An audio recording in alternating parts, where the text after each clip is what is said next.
రైతు మిత్రులకు నమస్కారం. ఈ వీడియోలో అనంతపురం మరియు పులివెందుల మార్కెట్‌లోని చిన్ని రేట్లు అయితే తెలుసుకోబోతున్నాం. లేట్ చేయకుండా. ఇక డేట్ విషయానికొస్తే ఈరోజు జూలై 27, 2026వ సంవత్సరం. ముందుగా పులివెందుల మార్కెట్ గనుక చూసినట్టయితే ఈ మార్కెట్‌కి 73 టన్నుల 130 కేజీల కాయలైతే వచ్చినాయి. ఇక రేట్ల విషయానికొస్తే రూ. 7,000 నుంచే మొదలైంది. మధ్యస్థంగా 10,000. ఇక టాప్ రేట్ విషయానికొస్తే ఈరోజు 24,000 అనేది పులివెందుల మార్కెట్‌లో టాప్ రేట్‌గా పోవడం అయితే జరిగింది.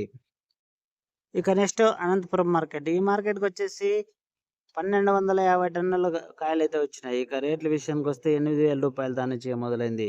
మధ్యస్థంగా 13,000, 14,000 పోవడం అయితే జరిగింది. 14,000 నుంచి 15, 16 వరకు ఎక్కువ శాతం లాట్లయితే సేల్ అయితే అయినాయి ఈరోజు అనంతపురం మార్కెట్‌లో. ఇక టాప్ రేట్ విషయానికొస్తే ఈరోజు కూడా 18,000 అయితే అనంతపురం మార్కెట్‌లో టాప్ రేట్‌గా పోవడం అయితే జరిగింది. Okay friends. ఈ ఇన్ఫర్మేషన్ మీకు ఉపయోగపడుతుంది అనుకుంటే లైక్ కొట్టి సబ్స్క్రైబ్ చేసుకోండి. Thank you for watching. జై హింద్.